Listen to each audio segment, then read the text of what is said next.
Kevin O'Brien is in position at Dundalk, but not ready to speak to us just yet.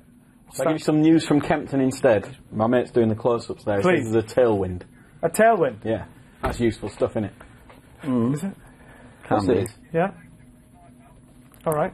You don't think that's useful? You're questioning whether... Not in the next race, anyway. The thing is, though, it's 5 furlongs. It doesn't always stay that way. Massively affected. There should be a windsock near the winning line, I reckon. Well, as a jockey, we use the flags.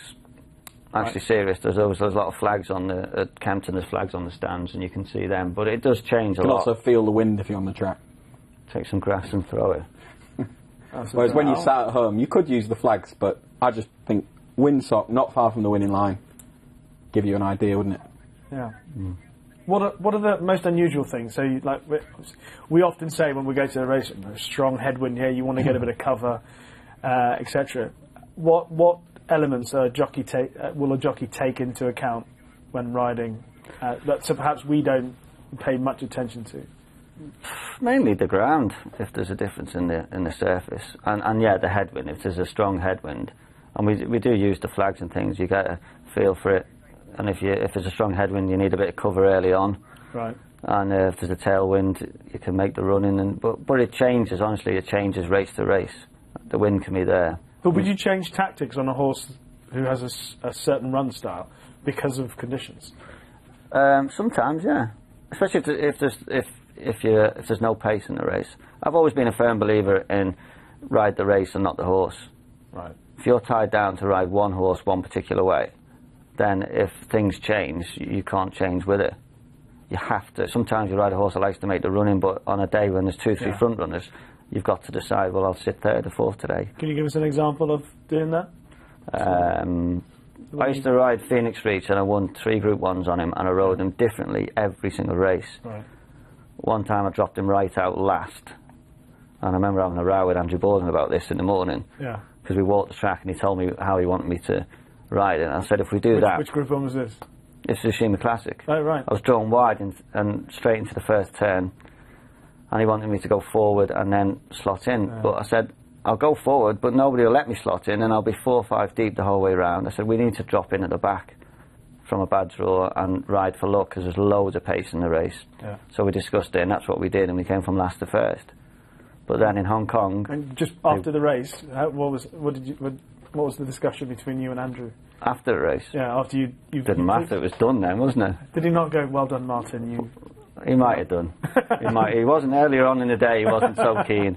But, you know, we had to change tactics from our wide draw, and there's a lot of pace in the race. Yeah. And in Hong Kong, similar, there was no pace, they walked, and sat handy and kicked early. So you've got to be able to adapt and change to whatever's put in front of you. But if you get tied down to ride one horse one particular way, you'll lose more races overthinking it. Can't be experienced, can you, from the veteran? Absolutely. Well, he's got a wealth of experience to call upon. But I've got no experience, so no, as an owner, we spoke. Speaking to you last summer, I remember talking to certain jockeys where you have an idea of how you want your horse ridden with the horse watchers, and a jockey might have a different idea. How do you equate and deal with that? To it, really. You really give your idea of what you think. A lot of the time, I think we're thinking along the same lines. Largely because I suspect that a lot of riders will do what Martin sort of said, and we're probably thinking along those lines. I don't think that there are that many horses that have to be ridden one way. There are some that they need holding on to. They need to be out in front. There's definitely horses like that.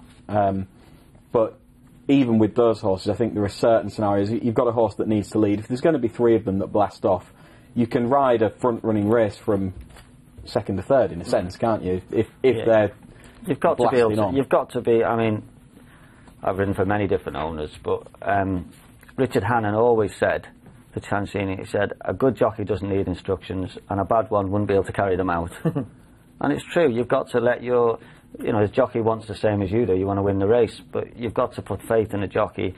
He's got to know about the horse if he hasn't ridden it. And then you just let him get on with it. You can't really tell him what to do. And I think some trainers and owners do make that mistake and try and work out the plan of the race and do this, do that. You have to let jockeys get on with it and make their own decisions out there. Yeah. Okay. We tend to have an idea of what we want to happen, and we've normally discussed it, but obviously always say to whoever's riding, if it doesn't go to plan, do what you want. Yeah. Because at the end of the day... we'll blame you anyway. You can think what you want. That's one thing that we're pretty good at not doing. We tend to not blame the jockey. I think anyone would... Fair enough, it's a good way to be. It's a team.